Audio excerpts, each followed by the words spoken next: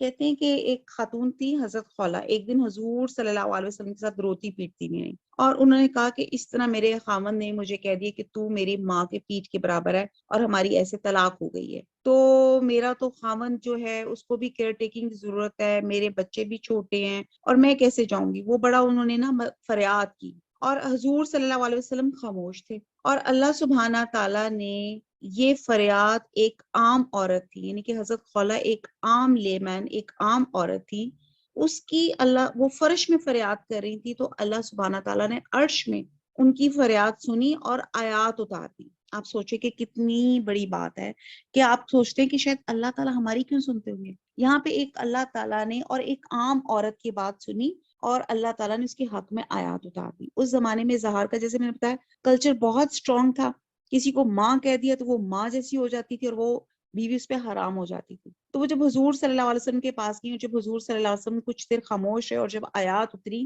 تو پھر آپ نے اس کو بتایا کہ اس کا طریقہ جو ہے وہ، اس کے 3 طریقے ہیں زہار سے جو ہے اس کی جو رخصت ہے، اس کا کفارہ ہے، وہ یہ ہے کہ ایک تو یہ کہ یا تو وہ 60 روزے رکھ لے، یا 60 مسکینوں کو کھانا کھلا دے، اور یا ان کو کپڑا پہنا دے، کچھ اس طرح کے انہوں نے ان کو بتایا، رخصت کفارہ بتایا۔ تو جس پر حضرت خولہ جو تھی، وہ خاتون جو تھی، مزید رونے لگ گئی، وہ کہنے لگی اے اللہ کے رسول صلی اللہ علیہ وسلم، میرا میاں روزہ کیا رکھے، اگر وہ دن میں 2-3 دفعہ کھا نہیں لیتا تو اس کی تو طبیعت خراب ہو جاتی ہے، اور آپ کہتے ہیں ہم دوسروں کو کپڑا پہنائیں، ہمارے پاس تو اپنے کپڑے پہننے کے لیے نہیں ہے۔ آپ کہتے ہیں کہ جی وہ کھانا کھلائیں، ہمارے تو خود کھانے کے لالے پڑے ہوئے ہیں، ہمیں تو خود بڑا مشکل سے مل رہا ہے، تو میں یہ ایسی شرطیں کیسے پوری کر سکتی ہوں؟ تو جس پہ حضور صلی اللہ علیہ وسلم نے خود اپنی طرف سے ارینج کرایا، اور وہ جو کھانا یا جو تھا وہ ارینج کیا، یا کچھ وہ دے کر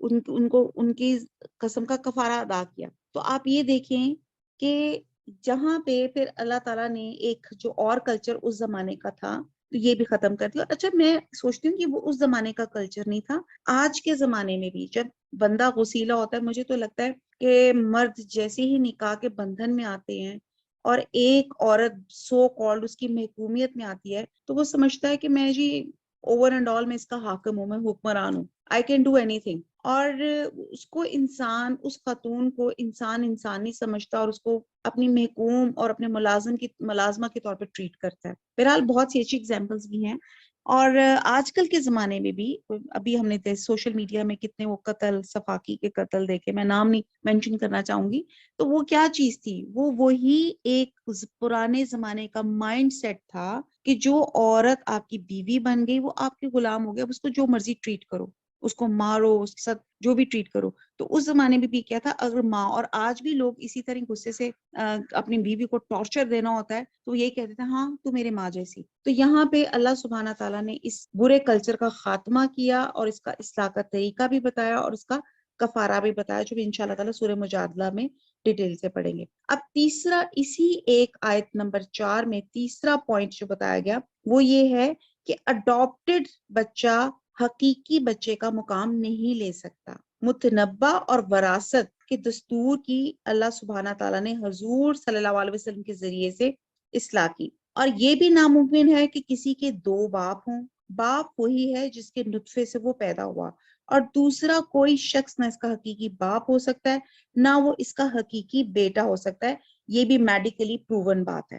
اور متنبع اپنے نقلی باپ کا وارث نہیں بن سکتا، اور نہ باپ متنبع کا وارث ہو سکتا ہے۔ ہر شخص اپنے متنبع، اپنے اڈاپٹڈ کی چائلڈ کی متعلقہ یا بیوہ سے نکاح کر سکتا ہے، اور اسی طرح اڈاپٹڈ بھی اپنے جو نقلی باپ کی متعلقہ یا بیوہ سے نکاح کر سکتا ہے، اور یہی غلط دستور معاشرے میں رواج تھا جس کی اصلاح حضور اللہ سبحانہ تعالیٰ نے حضور صلی اللہ علیہ وسلم کے حضرت زینب کے ساتھ نکاح کر کے اس دستور کا بھی خاتمہ کرنا چاہتے تھے۔ تو یہ انشاءاللہ تعالیٰ اگلی آیات میں جو ہے مزید اور ڈیٹیل سے ہم اس پہ بات کریں گے کہ وہ نکاح کیسا تھا اور کیا چیز تھی۔ تو اس آیت میں یہ اللہ تعالیٰ نے سوشلی ریفارمز کی، اور جس میں کیا کہ ایک انسان کا دو دل نہیں ہوتا، دوسرا جو ماں ہے وہ ماں ہے، اسی طرح جو باپ ہے وہ آپ کا اصل باپ ہے،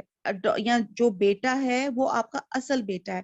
کسی کو کہلانے سے بیٹا یا کسی کو اڈاپٹ کرنے سے بیٹا وہ بیٹا نہیں ہو سکتا۔ حضرت عبداللہ بن عمر فرماتے ہیں کہ جب رسول صلی اللہ علیہ وسلم نے حضرت زید کو بھی اگر آپ تھوڑی سی اس کی بیک گراؤنڈ دیکھیں تو میں نے شاید پہلے بھی بتائی ہو کہ یہ وہ زمانہ تھا، یہ وہ کلچر تھا جس میں غلاموں کی خرید و فروخت ہوتی تھی، اور غلاموں کو اس طرح مس ٹریٹ کیا جاتا تھا جیسے ان کی ایک آبجیکٹو ہو، ان کی پراپرٹی ہو، یعنی ان کو as a living human being کی بجائے اس کو ایک چیز کے طور پہ، اس کو ایک سامان کے طور پہ، ایک اپنی پراپرٹی کے طور پہ ان کو استعمال کیا جاتا تھا۔ اب اسلام یہ کلچر ختم کرنا چاہتا تھا، تو اسی طرح یہ ایک زمانے کی بات ہے کہ حضرت زید اپنی فیملی سے بچھڑ گئے۔ ایک عکاظ کی منڈی تھی جہاں پہ ملازمین کی غلاموں کی خرید و فروخت کی جاتی تھی، وہاں پہ کسی نے ان کو حضرت زید کو بیچا، جہاں حضرت خدیجہ نے ان کو خرید لیا، اور جب حضرت خدیجہ حضور صلی اللہ علیہ وسلم کے ساتھ نکاح میں آئیں تو آپ نے حضور صلی اللہ علیہ وسلم کو وہ ہبہ کر دیا، گفٹ کر دیا، اور حضور صلی اللہ علیہ وسلم کو حضرت زید اتنے پیارے لگتے تھے کہ انہوں نے ان کو اپنا بیٹا بنا لیا، اڈاپٹڈ بیٹا بنا لیا، جس سے لوگ ان کو زید بن حارثہ یعنی کہ اپنے والد کی بجائے زید بن محمد حضور صلی اللہ علیہ وسلم کی نسبت سے پکارتے تھے۔ جب یہ آیت نازل ہوئی تو پھر زید بن حارثہ کہنا شروع کر دیا گیا تھا، اور حضور صلی اللہ علیہ وسلم خود بھی انہیں زید بن حارثہ کہتے تھے۔ اور اس آیت سے یہ بھی معلوم ہوتا ہے کہ حضرت عیسیٰ علیہ السلام کا باپ نہیں تھا، ورنہ اللہ سبحانہ تعالیٰ عیسیٰ بن مریم کا بھی نہ فرماتے۔ حضرت عیسیٰ علیہ السلام کی جو میراکلس برتھ ہے، یہ منکرین کے لیے، ایک کرٹکس کے لیے ایک لمحہ فکریہ اس لحاظ سے ہے کہ قرآن نے کسی مرد یا عورت کا نام جو ہے اس کی کنیت سمیت ذکر نہیں کیا۔ تو آپ یہاں پہ دیکھیں کہ موسٹلی حضرت عیسیٰ علیہ السلام کا نام کیسے آتا ہے کہ حضرت عیسیٰ بن مریم، مریم کے بیٹے۔ تو اس طرح یہ بات ہے۔ تو آپ دیکھیں کہ اس ایک آیت میں 3 اللہ تعالیٰ نے احکامات جو تھے اور سوشلی ریفارمز کے احکامات جو تھے وہ بیان کر دیے۔ اب آگے چلتے ہیں آیت نمبر 5 میں، ادعوہم، ادعوہم دعا سے ہے، دعا ندا سے ہے، پکارنا ہے، تو پکارو ان کو، لی آبائہم، آبائہم اردو میں ہم لفظ پڑھتے ہیں نا آباء و اجداد، ان کے باپوں کے نام کے ساتھ، ہوا وہ یہی، اقسطو، اقسطو یہ قسط جو لفظ ہے یہ انصاف پہ ہے، درست بات پر ہے، اس یہ بھی ہمارا اردو میں بہت ورڈ یوز ہوتا ہے۔ تو اقسط ہو تو جب کوئی بھی ایڈجیکٹو لگتا ہے، جب اس کے ساتھ حمزہ زبر لگ جاتی ہے اق ساتو، تو وہ زیادہ سپرلیٹو ڈگری میں آ جاتا ہے کہ وہ زیادہ انصاف پسند بات ہے۔ اندہ قریب، نزدیک، اللہ اللہ کے، فَإِلَّمْ پس اگر، لم نہ، تعلمو تو میں نے تم اور آگے تم علم رکھو، آباءہم ان کے باپوں کو، فَإِخْوَانُكُمْ خوان کہتے ہیں بھائی کو، تو پھر وہ تمہارے بھائی ہیں، فی الدین دین میں، وَمْوَالِكُمْ اور موالی ہیں، موالی یعنی کہ موالی دوست کو کہا جاتا ہے، اور یہ مولا کی جمع ہے، وَلَيْسَ اور نہیں، علیکم تم پر، جناحن جنا گناہ، فی ما اس چیز میں، اخطأتم، اخطأتم میں اردو کا لفظ کیا رہا ہے خطا، اور تم غلطی سے کر گزرو، تم یا تم غلطی کر گزرو، بھی ساتھ اس کے، ولیکن اور لیکن، ما جو، تعمدت، تعمدت امد، امد ہوتا ہے قصد سے نکلا ہے، امد کہتے ہیں ارادے کو، ارادے سے کریں، قلوبکم قلب دل، اور قلب کی جمع قلوب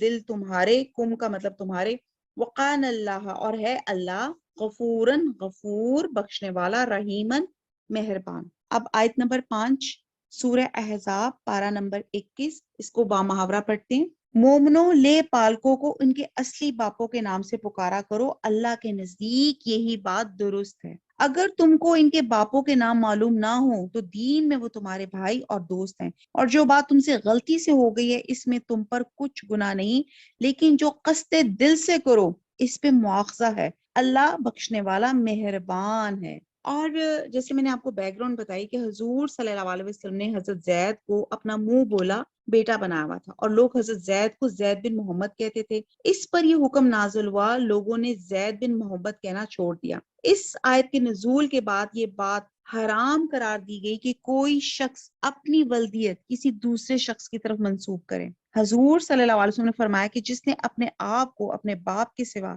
کسی اور کا بیٹا کہا تو وہ جانتا ہے کہ یہ شخص اس کا باپ نہیں، اس پر جنت حرام ہے۔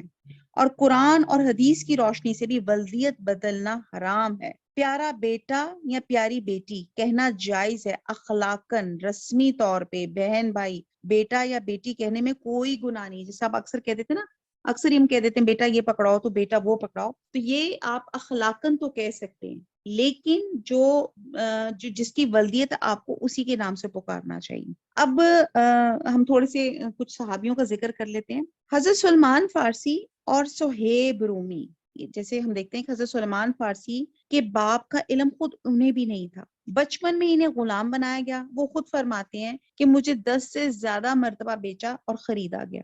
اور جیسے حضرت صہیب رومی ہیں جو اصل میں ایرانی تھے، مگر اہل روم نے جب فارس پہ حملہ کیا تو انہیں بچپن ہی میں سے قیدی بنا کے روم لے گئے۔ اور دونوں صحابہ کرام، آپ دیکھیں صحابہ کرام تھے اور بڑے ڈیئر صحابہ تھے، ان کو اپنے اپنے والد کا نام معلوم ہی نہیں تھا۔ تو اگر کوئی پیار سے بیٹا یا بیٹی کر دے وہ تو احترام کے طور پہ ہے، کسی بزرگ کو باپ یا کسی بزرگ عورت کو بندہ کہتا ہے نا ماں جی یہ پکڑ لیں، تو وہ بھی اخلاقاً الفاظ استعمال کیے جائیں تو اس میں حرج کوئی نہیں ہے۔ حرج اس وقت واقع ہوتا ہے اگر کسی کو بیٹا یا بیٹی کہے اور حقیقی بیٹے یا بیٹی جیسے فرائض اور حقوق بھی اپنے اوپر لازم کر لے۔ جس طرح عام مومنوں کو حکم دیا گیا کہ کسی شخص کو اس کے حقیقی باپ ہی کی طرف منسوب کریں، کسی دوسرے کی طرف نہ منسوب کریں، اسی طرح یہ بھی حکم ہوا کہ کوئی شخص خود بھی اپنے آپ کو اپنے باپ کے علاوہ کسی دوسرے شخص یا کسی قوم کی طرف منسوب نہ کرے۔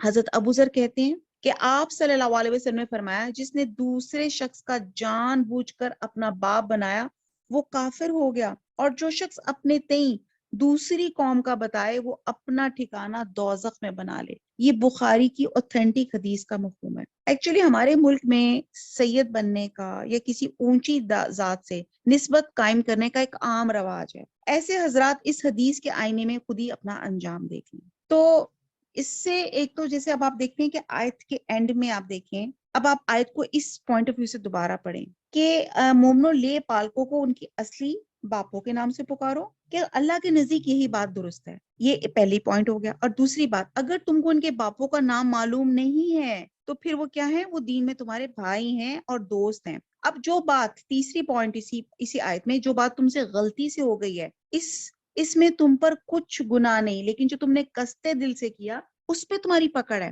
اس کا ایک تو مطلب یہ ہے کہ اس سلسلے میں تم سے جو پہلی لغزشیں یا غلطیاں ہو چکی ہیں تو اللہ تعالیٰ معاف کرنے والا ہے۔ اور دوسرا یہ کہ اگر ہم ڈیلیبریٹلی یا تم نادانستہ کوئی ایسی بات کہہ دو یا بھول چوک آپ کے ساتھ ہو جاتی ہے تو ایسی خطائیں بھی اللہ تعالیٰ معاف کرنے۔ جی، آیت نمبر 6، النبیو، النبیو نبی، اولا، اولا زیادہ مستحق ہے، زیادہ قریب ہے، زیادہ دوست ہے، یہ ولی سے نکلا ہے۔ تو وہی بات ہے کہ ولی کے ساتھ اولا کیا، اولا تو زیادہ اس کی شدت زیادہ ہو جاتی ہے۔ بالمؤمنین، مومنوں پہ، من سے، انفسہم نفس، اور ہم ان کے نفس یا ان کی جانوں، وازواجہ، اور اس کی بیویاں، امہاتہم، ان کی مائیں ہیں، واول الارحام، اور اول الارحام رحم سے نکلا ہے، اور رشتہ دار، بعدہم، بعد ان کے، اولا زیادہ حقدار ہے، بی بعدی بعد سے، فی کتاب اللہ ہی، فی میں کتاب میں اللہ کی، من المؤمنین مسلمانوں، والمہاجرین اور مہاجروں، الا مگر، ان یہ کہ، تفعلوا تم اور آگے فعل ڈوئنگ ایکشن تم کرو،